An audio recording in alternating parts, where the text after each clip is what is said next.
आप रेजिडेंट हैं तो जो पाकिस्तान सोर्स इनकम है एग्जाम हो सकती है, लोकल इनकम एग्जाम नहीं होगी। अच्छा, अब एक और केस सुनिएगा। अगर कोई नॉन रेजिडेंट है, जापान का रेजिडेंट है, पाकिस्तान का नॉन रेजिडेंट है, अच्छा उसकी जापानीज इनकम तो वैसे एग्जाम है ना इस पैराग्राफ के मुताबिक, उसकी जापान की इनकम तो वैसे एग्जाम है। तो फिर टैक्स ड्यूटी आप किस केस में देखेंगे? आप देखेंगे फिर पाकिस्तान सोर्स इनकम के लिए। तो जरा पैराग्राफ आप लोग पढ़ लें।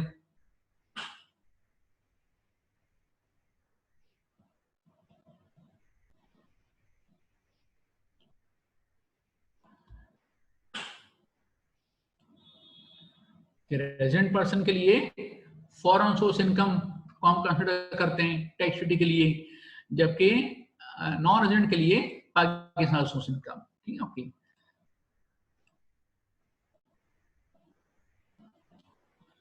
अच्छा, टैक्स ड्यूटी क्या होती है सुने। टैक्स ड्यूटी ये है कि गवर्नमेंट ऑफ पाकिस्तान के पास ये पावर है कि वो किसी और कंट्री के साथ एग्रीमेंट साइन कर सकते हैं। किस चीज के लिए? Agreement for the avoidance of double taxation. तो उस टैक्स ट्रीटी जो कि एग्रीमेंट है उसमें लिखा होता है कि फला इनकम पाकिस्तान में एग्जाम्प्ट होगी, फला इनकम उस फॉरेन कंट्री में एग्जाम्प्ट होगी। ठीक है, तो टैक्स ट्रीटी की जो डिटेल्स हैं वो हमारे सिलेबस का पार्ट नहीं है। ठीक है, अच्छा ना, अब आगे चलते हैं। अच्छा सुनिए, अब ये जो 5.2 ऑनवर्ड, ये जो कंसेप्ट है ना, ये असल में एक्सेप्शन है हमारे उस बेसिक कंसेप्ट की। तो बेसिक कंसेप्ट में रिवाइज करूंगा। बेसिक कंसेप्ट क्या है कि अगर आप रेजिडेंट पर्सन हैं तो आप अपनी वर्ल्ड ओवर इनकम पाकिस्तान में डिस्क्लोज करें और पाकिस्तान में टैक्स पे करें। तो अगर टैक्स ड्यूटी नहीं है मिसाल के तौर पर, तो फॉरेन सोर्स इनकम पाकिस्तान में टैक्सेबल हो जाएगी, बिल्कुल हो जाएगी। तो अब उसकी कुछ एक्सेप्शन आ रही हैं, यानी अब कुछ ऐसे केसेस आ रहे हैं कि टैक्स ड्यूटी ना होने के बावजूद भी आपकी फॉरेन सोर्स इनकम एग्जाम्प्ट हो सकती है। टैक्स ड्यूटी नहीं है उसके बावजूद भी आपकी फॉरेन सोर्स इनकम एग्जाम्प्ट हो सकती है। तो वो केसेस कौन कौन से हैं? अच्छा, 5.2 आप देख रहे हैं कि foreign source income of a short term resident. तो एक होता है रेजिडेंट, एक होता है नॉन रेजिडेंट, ये है शॉर्ट टर्म रेजिडेंट। अच्छा, ये एक मसला था जिसका सोल्यूशन दिया गया है। ओके, तो पहले हमें मसले को समझना है, सोल्यूशन बाद में समझ में आएगा। ओके, देखिए मसला ये है कि फॉर एग्जाम्पल अगर आप चाइनीज हैं, चलें चाइना में तो आजकल मसले चल रहे हैं, तो चलें हम कंट्री चेंज कर देते हैं। फॉर एग्जाम्पल आप बंगाली हैं, ठीक है, तो इसमें किसी को मसला तो नहीं है। चलें चाइनीज या बंगाली, आप क्या बनना पसंद करेंगे? Chinese, good. चलें, अच्छा अब एक ये चीज आइए इसका डिमांड वाले एग्जांपल रिपीट करते हैं, सुनें।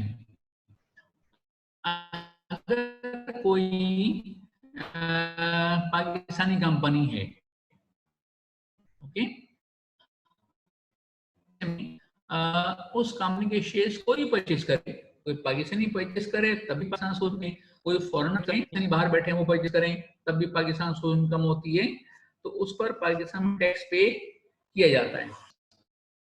मसला क्या है? तो मसला देखिए, अगर आप चाइनीज हैं, okay? तो हम ये करते हैं, पाकिस्तानी कंपनी बहुत कॉमन होता है कि चाइना से मशीन इंपोर्ट की, तो जब मशीन इंपोर्ट करते हैं तो साथ में किसी चाइनीज को भी इंपोर्ट कर लेते हैं, उसी पैकिंग में आ जाता है वो। ओके, इसलिए कि मशीनरी कौन इंस्टॉल करेगा? चाइनीज करेगा। अच्छा, अब अगर आप चाइनीज हैं, पाकिस्तान आप आए और लेट से आपने 3 महीने 90 डेज आपने काम किया, मशीन इंस्टॉल हो गई और अब वापस चले गए, तो जो 3 महीने की जो आपकी इनकम है, अच्छा आप पाकिस्तान नॉन रेजिडेंट है ना, वो जो 3 महीने की इनकम है, अच्छा हम टैक्स शेड्यूल को फिलहाल इग्नोर कर रहे हैं, तो अगर आपको जो 3 महीने की इनकम है, क्या उस पर आप पाकिस्तान में टैक्स पे करोगे? वो जो आपकी 3 महीने की इनकम है, क्या उस पर आप पाकिस्तान में टैक्स पे करेंगे? The answer is yes no yes no.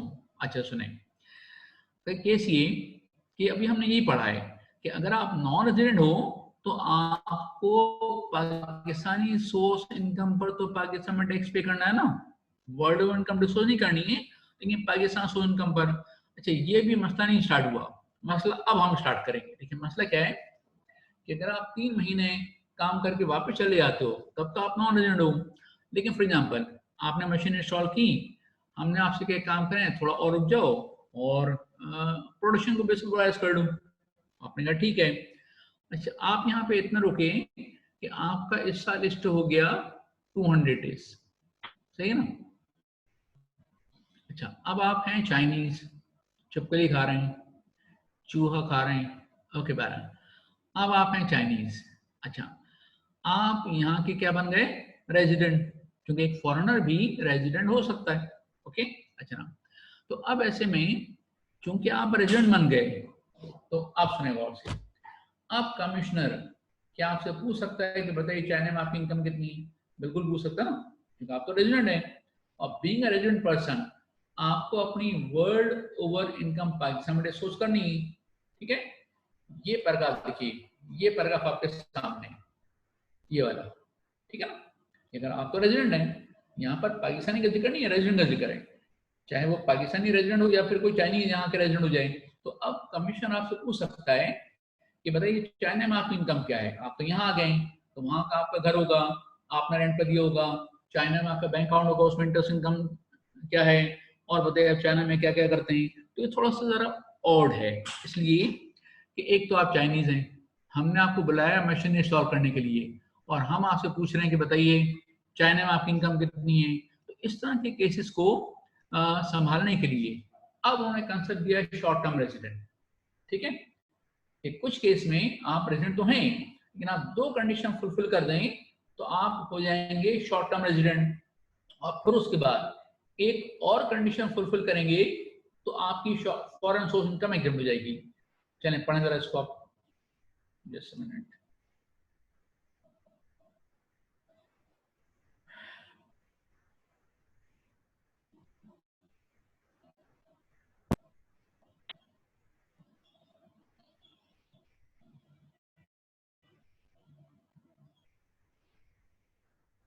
ठीक है, देखिए 2 कंडीशंस क्या हैं।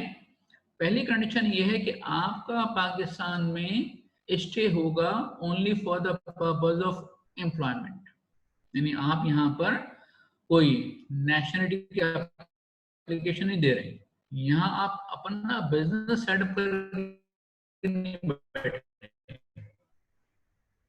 अगर आप यहाँ बिजनेस सेटअप करके बैठे हुए हैं तो फिर आप शॉर्ट टर्म रेजिडेंट नहीं हो सकते, ओके। तो आप यहाँ क्यों आए, सिर्फ और सिर्फ एम्प्लॉयमेंट के लिए। अच्छा एम्प्लॉयमेंट में वो कॉन्ट्रैक्ट भी आ जाता है कि जिसमें सिर्फ आप मशीन इंस्टॉल करें वहां पे चले जाएं, ओके। अच्छा उसके बाद फिर एक तो ये रीजन हो गया, दूसरे क्या आपका जो एक्सपेक्टेड स्टे है कितना चाहिए फॉर अ पीरियड, नॉट आप साल 1.5 साल के लिए 2 साल के लिए आए, ओके 2.5 साल के लिए आप आए हैं, और आप आए हैं सिर्फ इस मशीन इंस्टॉल करने के लिए या किसी एम्प्लॉयमेंट कॉन्ट्रैक्ट की बेसिस पर, तो उस सूरत में फिर जो है वो आप शॉर्ट टर्म हो जाएंगे। फिर शॉर्ट टर्म होने के बाद नहीं है, यस क्या है कि फॉरेन सोर्स इनकम को आप फॉरेन कंट्री में ही रखिए, उसको आप पाकिस्तान में रिसीव ना करें, पाकिस्तान में लेकर ना आए। तो इसका मतलब क्या हुआ, बेसिकली 3 कंडीशंस हो गई। एक ये कि आपका स्टे होना चाहिए पाकिस्तान में only for the purpose of employment, दूसरा ये कि आपका स्टे होना चाहिए for a period not extending 3 years, और फिर ये कि आप फॉरेन सोर्स इनकम पाकिस्तान में रिसीव ना करें। अच्छा sir income brought in Pakistan कौन सी होगी, सुनो। एक तो होता है रिसीव करना, एक होता है ब्रॉड और रिसीव में क्या फर्क है, सुना जरा।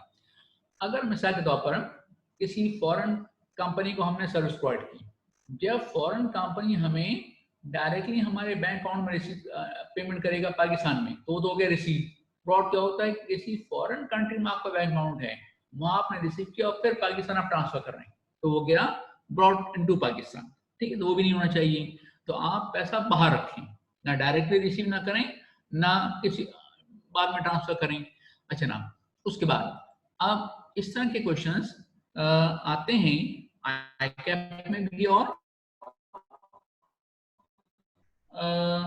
आई में भी, ठीक है। चलिए अब मैं इसमें एक एग्जांपल आपको और देता हूँ, वो जरा सुनिए वो क्या है। अच्छे खासे चाइनीज तो ऐसे हैं कि जो 2 साल के लिए आते हैं, 1.5 साल के लिए आते हैं, वहां पे चले जाते हैं। लेकिन आपको समझ रहे हैं कि जो सी पैक जो चाइनीज आए हैं वो 3 साल के लिए नहीं, वो तो 10 साल के लिए। ओके, अच्छा इसी से अगर मैं मिसाल दूं, इंडस मोटर्स जो कि टोयोटा कार बनाते हैं, तो वहां कोई चाइनीज कुछ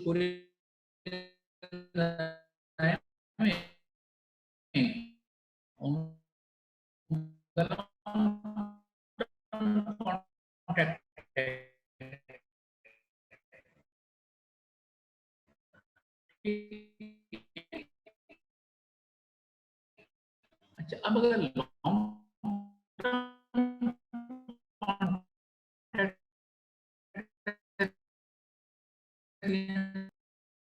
तंग नहीं करते, किसी भी फॉरनर को तंग नहीं करते, ठीक है। ओके, अच्छा देखिए अब आगे बढ़ने से पहले मैं क्वेश्चन जरा ले लूँ। सर ब्रॉड फॉरवर्ड की एग्जांपल रिपीट कर दें। देखिए ब्रॉड फॉरवर्ड नहीं, ब्रॉड मतलब रेमिटेंस। ओके, रेमिटेंस होता है कि अगर आपने दुबई में किसी कंपनी में कोई सर्विस प्रोवाइड की है, दुबई में आपका बैंक अकाउंट हो सकता है, तो अब ऐसे में दुबई में आपने रिसीव किया और हो सकता है आप उसको फिर अपने पाकिस्तानी बैंक अकाउंट में ट्रांसफर करवा लें, तो उसे भी कहते हैं रेमिटेंस। तो ना डायरेक्टली रिसीव करें ना बाद में रेमिटेंस होनी चाहिए। ओके, अच्छा सर आज कितना लेक्चर्स हो गया है? अच्छा आज जितना आपने शायद लेट ज्वाइन किया होगा, तो मैं आपको बता दूं कि हमने जो डिस्कस किया है वो ये पैराग्राफ हम पहले भी डिस्कस कर चुके थे, रिपीट किया है, फिर उसके बाद ये कुछ बेसिक कंसेप्ट्स हैं, ठीक है, और ये हमने स्लाइड अभी डिस्कस की, समझ लें तरह से। ओके, अच्छा ना आप सुनिएगा जरा। अब ये तो था आपका शॉर्ट टर्म रेजिडेंट। अच्छा मुझे एक बताइएगा कि आप लोगों ने गूगल ड्राइव पर अपने आप को रजिस्टर करा लिया है? इसलिए कि ये सारे लेक्चर्स गूगल ड्राइव पर मौजूद हैं। चैप्टर 1 के तकरीबन 10 वीडियोस हैं जो हमने वहां पर अपलोड कर दिए हैं। तो इसमें आपको ये आसानी हो सकती है कि यहाँ आप अपने आप को ऑन करें, उसका सो जाओ, और रात में जब टाइम मिले गूगल ड्राइव पे देख लो, ठीक है। अच्छा सोना नहीं है, मैं वैसे मजाक कर रहा हूँ। अच्छा फिर यहाँ वापस टैक्स होगा? नहीं, नहीं होगा, ठीक है। अच्छा ओके, अगर आप फॉरेन सोर्स इनकम यहाँ लेकर के आते हैं तो फिर वो टैक्सेबल हो सकती है, क्योंकि आप शॉर्ट टर्म रेजिडेंट की कैटेगरी में फिर नहीं आएंगे। अच्छा ना, अब कैसे करना है गूगल ड्राइव पर? उसके लिए आप एक काम कर सकते हैं कि हरी साहब को आप अपना क्या कहते हैं उसका ईमेल भेजें, ठीक है। अच्छा देखिए अब एक और कंसेप्ट है फॉरन, अच्छा मैं क्वेश्चन बाद में लेता हूँ, पहले मैं कंसेप्ट मुकम्मल करें। देखिए अब एक और कंसेप्ट है foreign source income of returning expatriate. अच्छा ये भी एक मसला था जिसको हल किया गया है। तो अगेन वही बात के पहले मसला समझना है, सॉल्यूशन बाद में देखेंगे। तो सुनो, पहले तो थे चाइनीज, ठीक है ना। अच्छा अब आप हैं पाकिस्तानी। अच्छा अब मसला क्या आता है, हमारे बहुत सारे पाकिस्तानी बाहर जॉब करते हैं, बिजनेस करते हैं। ओके, अच्छा ना, तो अब ऐसे में क्या वो पाकिस्तान वापस आ सकते हैं? यस। अच्छा पाकिस्तान वापस आए और इस साल बन गए रेजिडेंट। अच्छा अब ये बहुत कॉमन हमारे होता है कि अगर आप 8 साल 10 साल 12 साल बाहर रहे हैं और पाकिस्तान वापस आ जाते हैं, तो बाहर भी कोई ना कोई इनकम चल रही होती है आपकी, ठीक है। ओके, तो अब ऐसे में फॉरेनर्स को तो हम तंग नहीं करते, लेकिन आप तो पाकिस्तानी हैं, आपको तंग करना हमारा बेसिक कॉन्स्टिट्यूशनल राइट है। चांसेस क्या है कि जब आप आपसे सर्विस चार्ज ले सकता है, ठीक है। अच्छा ना, अब मसला पता क्या आता है, मसला आता है कि जो पाकिस्तानी बाहर रहते हैं और कई साल बाहर रहते हैं, वो जब वापस आते हैं तो उन्हें वैसी भी हर चीज थोड़ा मुश्किल लगती है। तो ऐसे में अगर कमिश्नर भी उनके मत्थे चढ़ जाए ये आप बाहर से आए हैं, तो बताइए मेरे लिए क्या लेकर के आए हैं। ओके, तो अब क्या किया उन्होंने कहा ठीक है काम करते हैं, सिर्फ एक कंडीशन है, अगर आप वो फुलफिल कर दें तो आपकी इस साल की इनकम और एक साल और 2 साल की आपकी इनकम एग्जाम हो जाएगी। पढ़ें इसको जरा।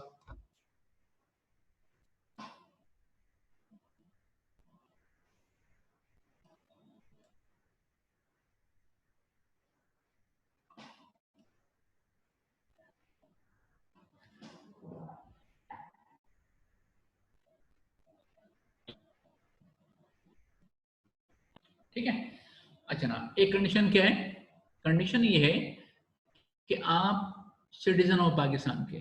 ठीक है, अच्छा अब एक चीज सुनिएगा, यहाँ तो उन्होंने सिटीजन ऑफ पाकिस्तान को स्पेसिफाई कर दिया ना। अच्छा, लेकिन यहाँ पर आप देख रहे हैं जिक्र किया इंडिविजुअल का, लेकिन टेक्निकली स्पीकिंग इसमें आएंगे सिर्फ फॉरेनर। इसलिए अगर आप पाकिस्तानी हैं तो क्या आप कह सकते हैं कि हम सिर्फ एम्प्लॉयमेंट की वजह से पाकिस्तान में स्टे कर रहे हैं? तो डेफिनेटली ये पैराग्राफ किसके लिए है, फॉरेनर्स के लिए, और ये जो पैराग्राफ है ये पाकिस्तानियों के लिए।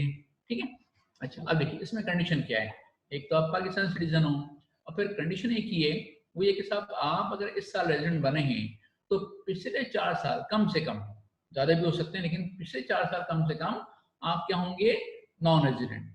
तो फिर आप रिटर्निंग एक्सपेक्टेड की कैटेगरी में आ जाएंगे, और उससे बेनिफिट क्या होगा कि आपकी इस साल की फॉरेन सोर्स इनकम और अगले साल की फॉरेन सोर्स इनकम एग्जाम हो जाएगी। ठीक है, अच्छा अब इसमें कंसेप्ट सुनेगा जो एग्जाम में आ चुका है, बहुत से सुनेगा। इस साल आप वापस आ रहे हैं तो भी कब आ रहे हैं, ठीक है, डिपेंड करता है ना। अच्छा, इस साल अगर आप वापस आते हैं 15 सितंबर, ठीक है, तो 15 सितंबर से लेकर के 30 जून तक जब आप डेज काउंट करेंगे तो आप इसी साल हो गए रेजिडेंट। ठीक है ना, ओके। तो ये एक साल और अगला एक साल, 2 साल आपके लिए एग्जाम हो जाएंगे। ओके, लेकिन फर्स्ट करें इस साल आप वापस आए इस तरीके से कि 15 अप्रैल। ठीक है, अच्छा 15 अप्रैल से जब आप काउंट करेंगे 30 जून, ठीक है, तो ऐसे में तो इस साल आप वैसे नॉन रेजिडेंट हुए ना, बात समझे ना आप। अगर इस साल आप 15 अप्रैल को वापस आते हैं तो 15 अप्रैल से लेकर 30 जून तक आप जब आप डेज काउंट करेंगे तो इस साल तो आप वैसे नॉन रेजिडेंट हुए। ठीक है, तो फिर क्या होगा कि अगले साल आप नॉन रेजिडेंट होंगे, तो अगले साल आप रिटर्निंग एक्सपेक्टेड में आएंगे, तो अगला साल और उसके बाद वाला साल, तो इसका मतलब क्या हुआ सुने, ये आपका करंट ईयर कौन सा चल रहा है, टैक्स ईयर 2020। अच्छा, अगर आप इस तरह से वापस आए कि 2020 में आप रेजिडेंट बन गए और पिछले 4 6 साल 8 साल आप नॉन रेजिडेंट थे, तो आपके 2 साल कौन से होंगे जिसमें आपकी फॉरेन सोर्स इनकम एग्जाम होगी, 2020 एंड 2021। ओके, लेकिन अगर आप 2020 में 15 अप्रैल को आए तो 2020 तो वैसे ही आपकी फॉरेन सोर्स इनकम एग्जाम है, नॉन रेजिडेंट। नॉन रेजिडेंट अगर कोई है तो उसकी फॉरेन सोर्स इनकम एग्जाम होने के लिए कोई ग्राउंड नहीं चाहिए। ठीक है ना, ओके। अच्छा, तो अब ऐसे में आपके 2 साल कौन से होंगे, 2021 एंड 2022। ठीक है, अच्छा ना, अब किसी ने ये क्वेश्चन किया कि सर रेमिटेंस को दोबारा से एक्सप्लेन कर दें। देखिए, एक होता है रिसीव करना, जैसे मिसाल के तौर पर मैं अगर आपसे पैसे रिसीव करूं, ठीक है, तो जब आप मेरे डायरेक्ट बैंक अकाउंट में चेक देंगे, जमा कराऊंगा मैं, तो वो क्या रिसीट, और अगर मैं उसके बाद फिर पैसा कहीं और ट्रांसफर करता हूँ तो उसको फिर रेमिटेंस या ब्रॉड इनटू पाकिस्तान का नाम देंगे। ओके, तो अब ऐसे में अगर आपने फॉरेन सोर्स इनकम कोई है और वो आप पाकिस्तान में रिसीव कर लें या रेमिट कर लें, तो फिर आप शॉर्ट टर्म रेंट की कैटेगरी में नहीं आएंगे। हाँ, टैक्स ड्यूटी माफ करके एग्जाम हो सकती है, कुछ और ग्राउंड हो सकते हैं, वो भी हम देखते हैं। ओके, अच्छा उसके बाद फिर अब जो हम बात कर रहे हैं वो ये कि ये हमने देख लिया। अच्छा ना, अब एक काम करते हैं, यहां तक जो हमने डिस्कशन किया है अगर मैं उसको समराइज करने के लिए एक क्वेश्चन डेवलप कर लेता हूं। देखिए क्वेश्चन ये है कि अगर आप, अच्छा एक मिनट, हाँ जरा जस्ट मिनट।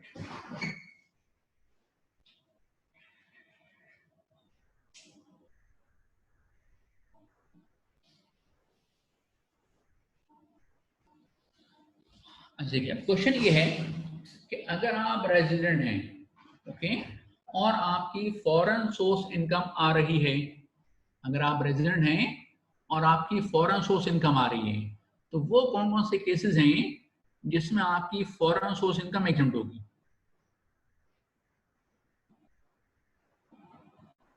ठीक है, देखिए वो कौन कौन से केसेस हैं कि जिसमें आपकी फॉरेन सोर्स इनकम एग्जम्प्ट होगी। तो अब तक हमारे पास 3 केसेस आए हैं। एक है कि साहब टैक्स ट्रीटी हो, तो फिर डबल टैक्स नहीं होगी, यानी कि फॉरेन सोर्स इनकम एग्जम्प्ट हो जाएगी। दूसरे केस के साथ टैक्स ट्रीटी तो ना हो, लेकिन आप शॉर्ट टर्म रेजिडेंट की 3 कंडीशंस फुलफिल कर दें। अच्छा, वो भी ना करें, वो भी केस ना हो सकता है कि आप रिटर्निंग एक्सपेक्टेड की कैटेगरी में आ रहे हो। तो 3 ऐसे ग्राउंड्स हैं जिसके बाद आपकी फॉरेन सोर्स इनकम एग्जम्प्ट हो सकती है। तीनों में से कोई ग्राउंड हो काफी है, tax treaty, short term resident या फिर रिटर्निंग एक्सपेक्टेड। अच्छा, अब ये हम बात करें कि हमारे पास है 5 हेड्स ऑफ इनकम। कौन कौन से हैं? Salary, property income, business income, capital gain and other sources. ये हमने पहले लेक्चर में भी बताया था, दोबारा रिपीट करता हूँ। देखिए, salary, property income, business income, capital gain and other sources. Okay, ये इन 5 के लिए एप्लीकेबल है। लेकिन इनमें से जो सैलरी है उसके लिए ये 3 ग्राउंड भी हैं और 2 ग्राउंड और भी हैं। यानी जो आपके बाकी 4 हेड्स हैं उनके 3 ग्राउंड्स हैं और सैलरी के लिए 5। ठीक है, आप सुने।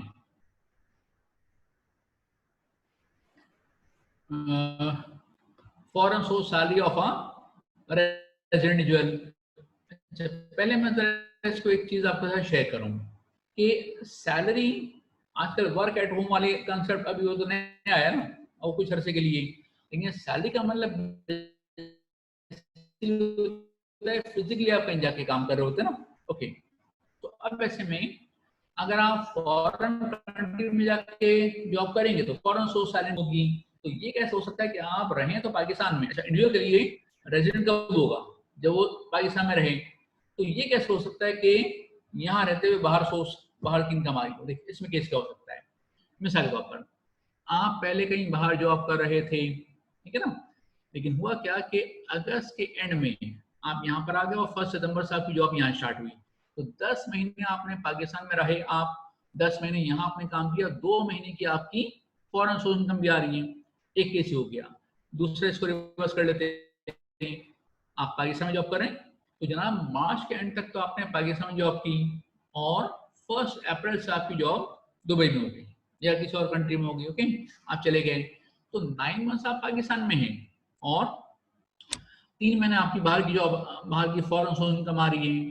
अच्छा, एक और क्वेश्चन का वो ये है कि ये सीएफ फर्म होता है कॉमन, कि अगर आप में से कोई मिसाल सीए कर रहा है, सीए फर्म ज्वाइन की, तो सीए फर्म वाले क्या करते हैं कि 2 महीने के लिए, 3 महीने के लिए वो टीम बना के सऊदी अरब भिजवाते हैं, दुबई भिजवाते हैं। उसको आप कहते हैं क्या किया कि आप वो 3 ग्राउंड्स, उनमें से कोई ग्राउंड है तो एग्जाम्प्ट है, उन 3 में से कोई ग्राउंड ना हो तो उन्होंने कहा ठीक है, सैलरी के लिए एक और एडिशनल ग्राउंड है। कौन है इसको? आप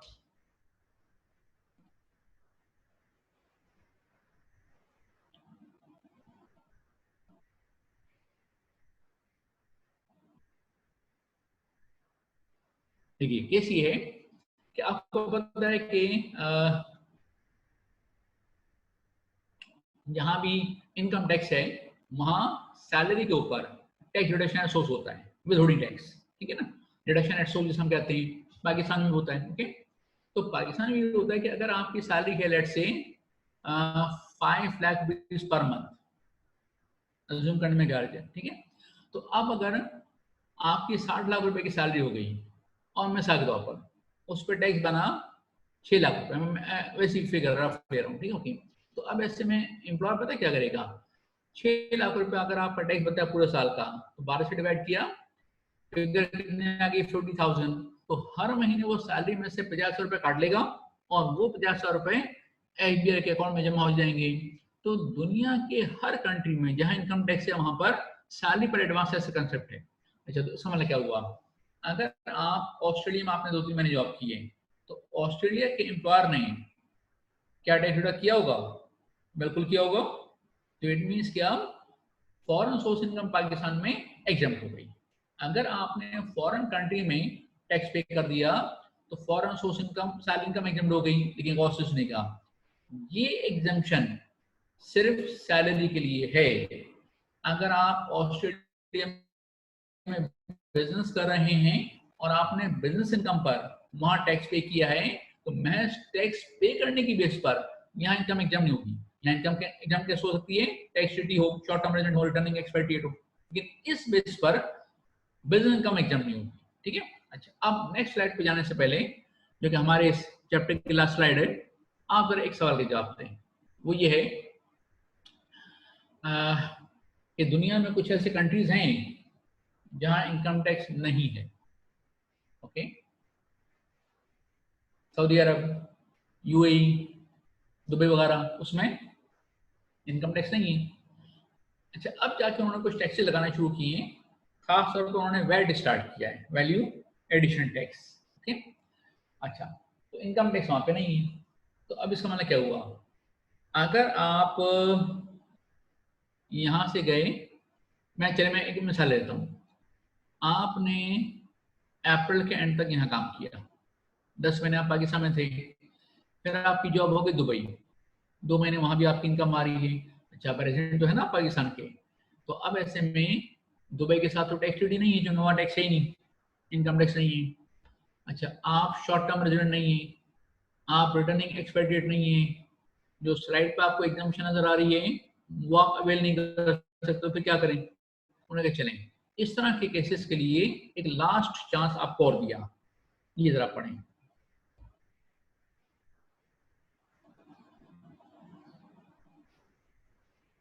अच्छी केस क्या है कि अगर आप पाकिस्तानी सिटीजन हैं, आप पाकिस्तान से बाहर जाते हैं during tax year and remains abroad during that tax, यानी कि आप वापस ना आए। ठीक है, अब चांसेस क्या हैं, अगर आपकी 1 मई से दुबई में जॉब हुई है तो क्या ख्याल है, आप जून से पहले वापस आ जाएंगे, बहुत मुश्किल है। ठीक है, ओके, तो इसका मतलब क्या हुआ कि अगर आपने 10 महीने यहाँ पे जॉब की है, 2 महीने आपने दुबई में जॉब की है, तो ये जो आपके सामने एग्जाम्पशन है ये एप्लीकेबल है। ठीक है ना, इस सिचुएशन में ना टैक्स ड्यूटी है, ना आप शॉर्ट टर्म रेजिडेंट हैं, ना आप रिटर्निंग एक्सपेट्रिएट हैं, ना आपने दुबई में टैक्स पे किया, लेकिन आप जो है वो इस कैटेगरी में आप आ रहे हैं कि आप पाकिस्तान से बाहर गए और वापस नहीं आए। लेकिन चलें, मैं इसको चेंज करता हूँ। फॉर एग्जाम्पल, आपकी 10 महीने की जॉब पाकिस्तान में है, 1 मई से आपकी जॉब हुई दुबई में, वापस आपको आना तो नहीं था, लेकिन वहां आपने कोई ऐसी हरकत की जून के एंड में कि उन्होंने आपको डिपोर्ट कर दिया। अच्छा, हरकत क्या कर सकते हैं, वहां जाकर के आपने पी पिला के आपने शोर मचाया, तो वहां का रूल ये है कि आप पी तो सकते हैं, शोर नहीं मचा सकते, जबकि पाकिस्तान तो 1947 में आजाद हो चुका है, तो यहाँ आप पी भी सकते हैं और शोर में जा सकते हैं। ठीक है, हैप्पी न्यू ईयर, जितना पीना पिए, शोर मचाएं, फायरिंग करें, 4 बंदे मार दें, क्योंकि हम 1947 में आजाद हो चुके हैं, दुबई अब तक आजाद हुआ नहीं है। ठीक है, तो एक ऑप्शन है, ये जो हमने केस आपको बनाया था ना कि 10 महीने आपकी जॉब है, तो अगर आप जून के एंड में पाकिस्तान वापस आ जाएं तो जो 1.5 पौने 2 महीने की सैलरी है उस पर ये एग्जाम्पशन भी गया। ठीक है ना, ओके।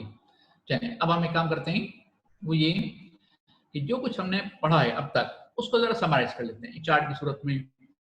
अच्छा, ये तो हम करेंगे, लेकिन इससे पहले ये देखिए, ये पढ़ने जरा, अगर मेरा इल्म मुझे इंसान से मोहब्बत करना नहीं सिखाता तो एक जाहिल मुझसे 1000 दर्जे बेहतर है।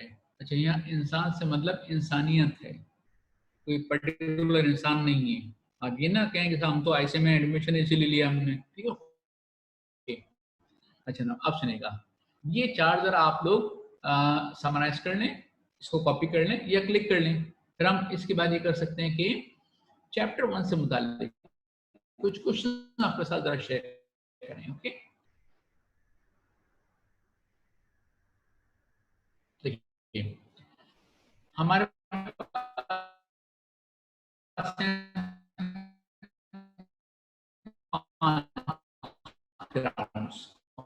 एक्सडी रिटर्निंग एक्सपेक्टेशन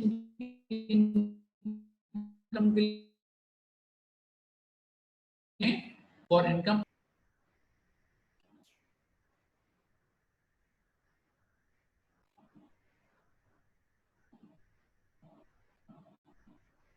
अच्छा ना, इसको आप मान क्लिक कर लें, मोबाइल फोन तो होगा आपके पास।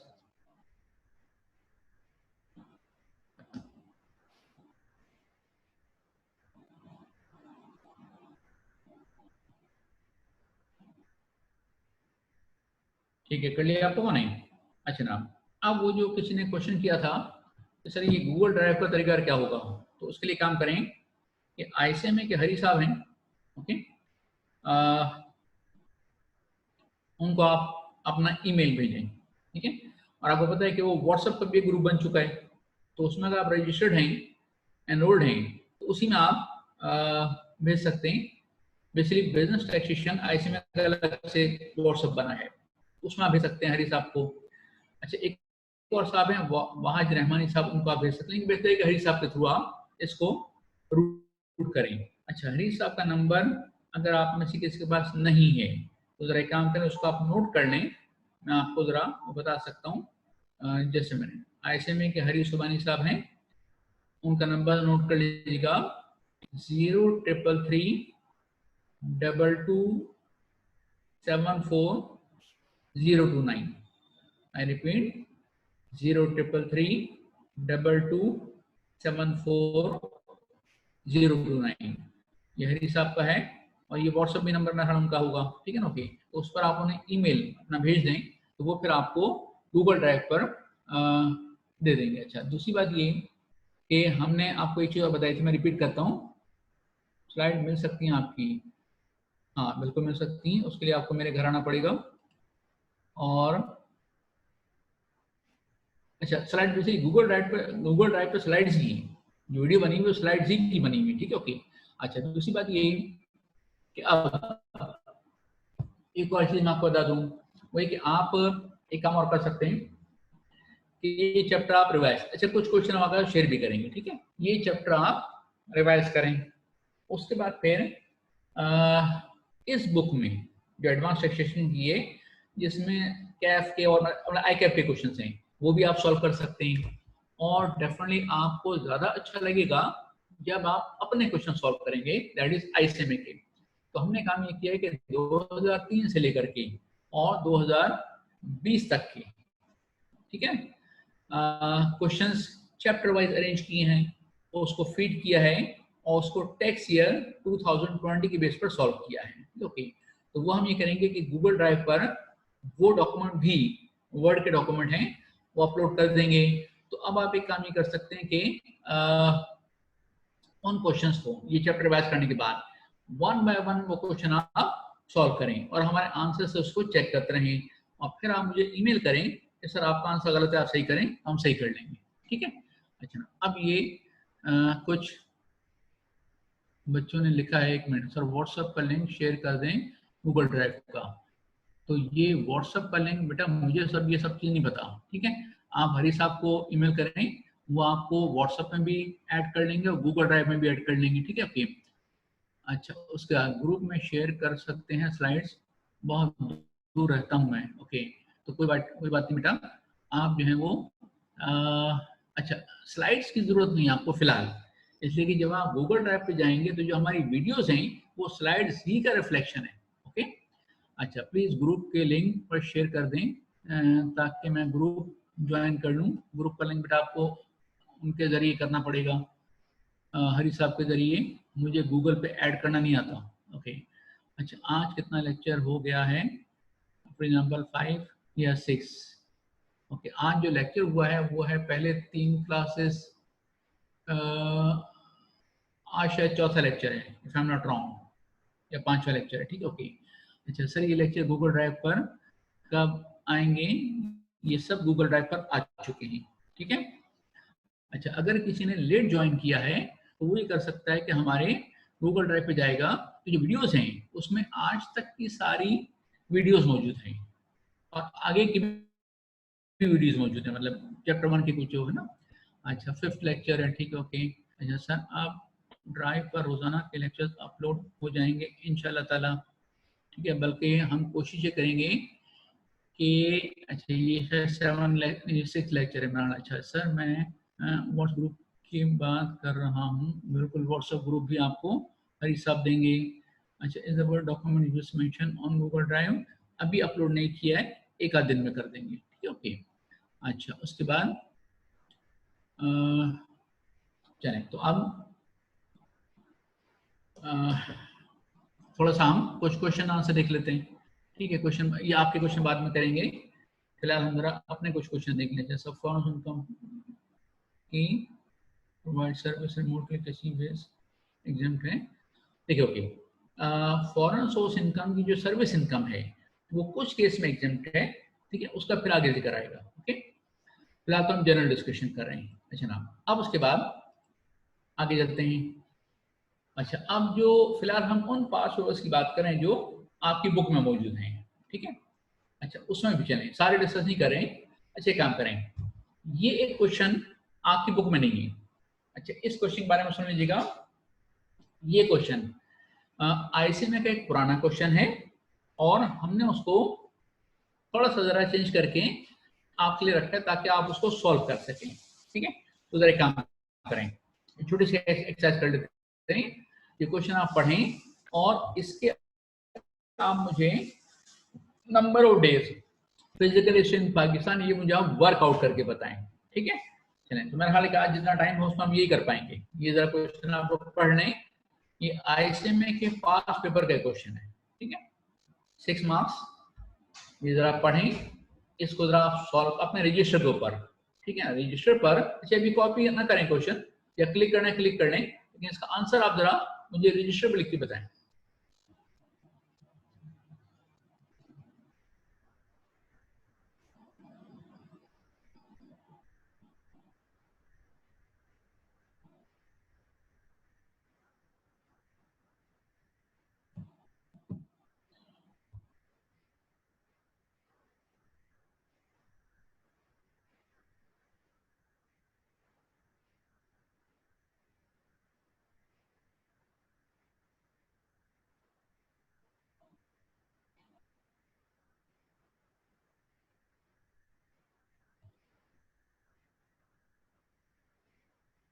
अच्छा, एक काम करें, ये जो आपने नंबर ऑफ डेज काउंट किए ना, ये मुझे जरा इसका क्वेश्चन आंसर बताएं, कितने काउंट किए आपने।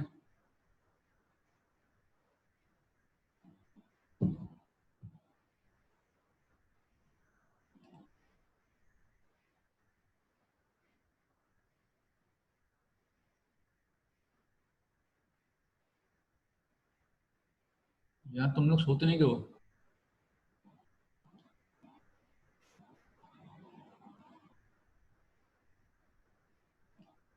अच्छा ना, 189 और बोले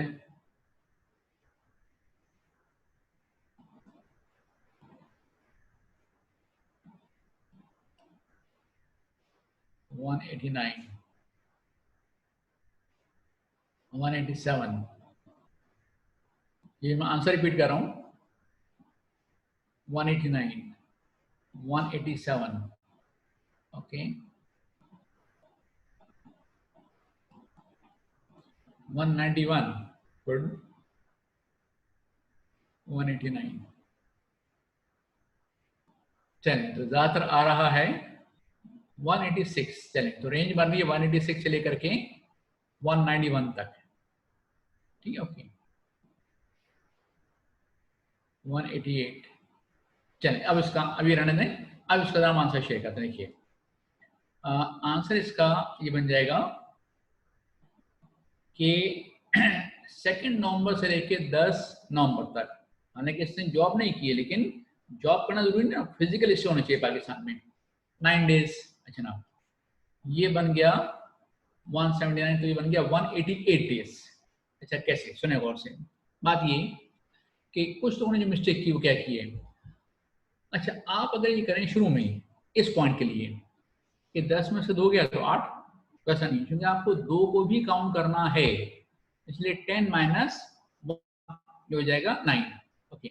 उसके बाद अगर जनवरी के आप 3rd से काउंट करें तो आप एग्जाम हॉल में बैठ के मिस्टेक कर सकते हैं कि 31 माइनस 3, नो, ये होना चाहिए 31 माइनस 2, क्योंकि 3 को तो आपको काउंट करना है, ठीक है, तो आपका डेज होगा। अच्छा, अब एक और चीज, ये 6 मार्क्स का क्वेश्चन है, तो सिर्फ इतने से काम चल जाएगा, चल सकता है, लेकिन बेहतर क्या है कि जो इसका की पॉइंट है उसको जरा आप समराइज करें। तो की पॉइंट क्या है? की पॉइंट ये है कि जॉब इस ज्वाइन करने से पहले जो उसने दिन पाकिस्तान में गुजारे हैं, क्या वो आपने काउंट किए हैं? यस। तो ये देखिए जरा,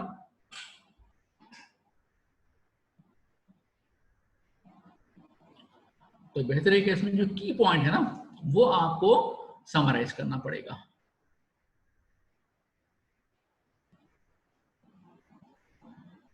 ठीक है, अच्छा ना, अब इससे पहले कि मैं आगे कुछ क्वेश्चन करूं, बेहतर है कि आप वो बुक से क्वेश्चन कर सकते हैं। मैं जरा एक दो चीजें आपके साथ डिस्कस कर लूं जो इस वक्त सिचुएशन चल रही है, उसके हिसाब से हमारी syllabus coverage and so on. Okay, देखिए बात ये कि जो नॉर्मल क्लासेस होती है ना,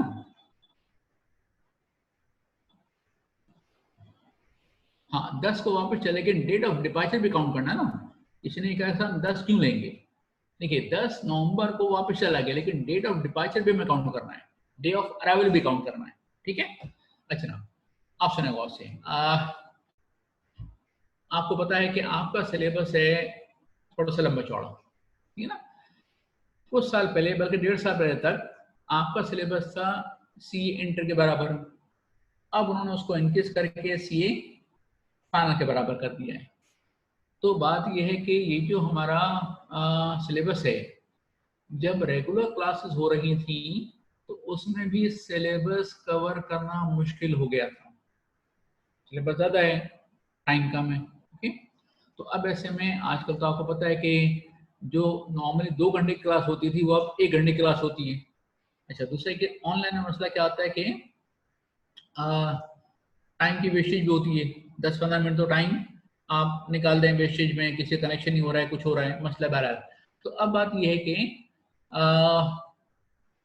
हम क्या करें? तो उसके लिए बेहतर क्या है कि हम आईसीएमई के मैनेजमेंट से बात भी इंशाल्लाह मैं कर लूँगा, और हम ये करेंगे कि बजाय से कि इसके साथ साथ हम वीडियोस अपलोड करेंगे, हम वीडियोस एडवांस में अपलोड कर देंगे। चैप्टर 2, 3, 4 जो भी है एडवांस में अपलोड कर देंगे। और अगर गूगल ड्राइव पर आपके पास वीडियोस आ रहे हैं चैप्टर 2 के, तो बेहतर है आप उससे पहले से इसको देख लें। बल्कि मैं मैनेजमेंट से बात ये भी कर सकता हूँ कि जब गूगल ड्राइव पर वीडियोस मौजूद हैं तो क्लास मतलब जूम के जरिए क्लास की जरूरत नहीं। अच्छा, एक्स्ट्रा क्लास रख लें तो उसमें मसला सिर्फ आ रहा है कि शायद इनके साथ इनके पास शायद जूम के सॉफ्टवेयर इतना ज़्यादा नहीं है ओरिजिनल, तो वो शायद किसी का टाइम बढ़ाने के मूड में नहीं है। क्लासेस ज़्यादा हैं और जूम का सिस्टम एक ही है या दो हैं। जब क्या होता है कि जो फिजिकल क्लास में रूम से बहुत सारे अवेलेबल होते हैं, ठीक है, तो ये सारे मसले मसाइल हैं। तो बहरहाल तो हम ये कर सकते हैं कि अगर हम गूगल ड्राइव पर पहले से आपको एडवांस में लेक्चर बना बना के डालते रहें, ठीक है, तो आप रात भर पढ़ते रहें। ओके, खैर रात भर ये नहीं पढ़ना, कुछ इबादत भी कर लो यार, ठीक है, चले बहरहाल। अच्छा देखिए, अब मैं ज़रा एक दो चीज़ आपके साथ शेयर करूँगा। ये भी ठीक है, बिल्कुल ठीक है, लेकिन डिपेंड करता है मैनेजमेंट उसको किस तरह से लेती है। ठीक है, अच्छा ना, अच्छा अब एक चीज सुनिएगा। आपको पता है कि हमारे जो सब्जेक्ट है बिजनेस टैक्सेशन, इसका रिजल्ट बहुत ज़्यादा खराब आता है, ठीक है ना। उसकी रीजंस क्या हैं? उसकी रीज़न ये है कि सिलेबस ज़्यादा है, और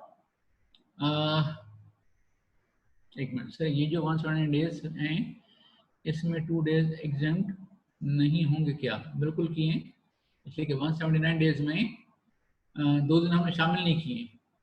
ठीक है, ओके, अगर आप काउंट करें तो 179 में 1 जनवरी और 2 जनवरी शामिल नहीं है। अच्छा, तो हम बात ये करते कि आपका सिलेबस लंबा चौड़ा है, ठीक है ना, ओके, और इतना लंबा चौड़ा सिलेबस कवर करना थोड़ा सा मुश्किल होता है। और होता क्या है कि सिलेबस कवर करने के चक्कर में आप प्रैक्टिस सही तौर पे नहीं कर पाते हैं।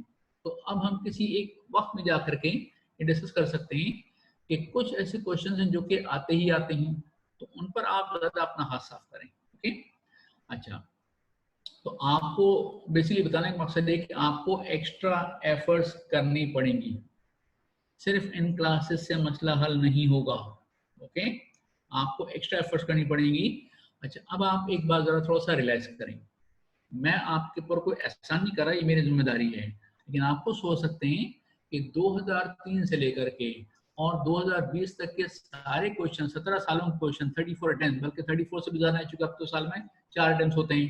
तो अगर मैंने 38 अटेम्प्ट के क्वेश्चन चैप्टर वाइज अरेंज करके खुद फीड किए हैं, उन्हें 2020 की बेस पर सॉल्व किया है, तो क्या समझते हैं कितने एफर्ट्स लगे होंगे? ठीक है, पिछले सेशन में मैंने महीनों तक उस पर रात भर काम किया है। ओके, कुछ क्वेश्चन टेक्निकल भी होते हैं। ओके, और फिर वो हमने आपको स्लाइड, मतलब वो आपको डॉक्यूमेंट्स दिए हैं। तो अब अगर ऐसे में आप उसको सॉल्व करने की भी जहमत ना करें, ठीक है ना, तो ये तो आप अपने साथ भी जाती करेंगे और मेरा ख्याल है कि मेरे साथ भी करेंगे। ओके, तो बेहतर क्या है कि हम इंशाल्लाह इन अ डे और 2 जैसे चैप्टर 1 के क्वेश्चंस अपलोड करेंगे वर्ड डॉक्यूमेंट, वो आप सॉल्व करें। बिल्कुल भी वेट ना करें कि ईद गुजर जाएगी उसका मेहनत करेंगे, उसका कोरोना खत्म हो जाएगा तो मेहनत करेंगे, तो ऐसा कुछ सीन होने वाला नहीं है। ठीक है सर, आप डेली बेस पर होम असाइनमेंट दे दें।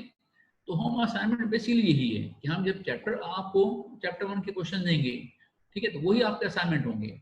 अब यहाँ मसला क्या आता है कि असाइनमेंट का फिलहाल ऐसा कोई सिस्टम नहीं है कि आप असाइनमेंट सॉल्व करें, मुझे सबमिट करें और मैं सॉल्व करूं। तो ये आपकी बेसिकली आपको सेल्फ असेसमेंट करनी होगी, यानी आप क्वेश्चन सॉल्व करने वाले, मैं तो सजेस्ट करता हूँ कि आप एक क्वेश्चन सॉल्व करो, फिर हमारे आंसर चेक करो, फिर दूसरा क्वेश्चन सॉल्व करो, फिर हमारे आंसर चेक करो, ताकि आप अगर एक क्वेश्चन में एक मिस्टेक करते हैं, दोबारा वो मिस्टेक ना होने पाए।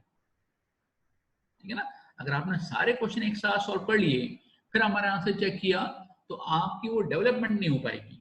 ठीक है,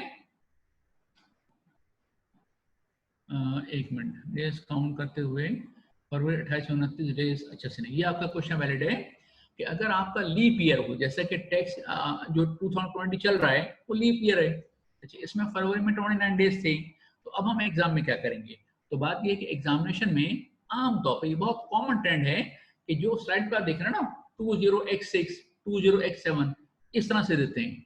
इट मीन्स कि ये हुआ आर्टिफिशियल ईयर, तो इसमें तो आपको फरवरी में 28 दिन लेने हैं। अगर वो एक्चुअल में आपको दे दें 2019 और 2020, तो फिर आप उसमें 29 डेज ले लें। ठीक है, लेकिन खैर ये कोई इतना बड़ा मसला नहीं है। अच्छा सर, आप बस बता दें यहाँ से यहाँ तक कवर हो गया, ठीक है?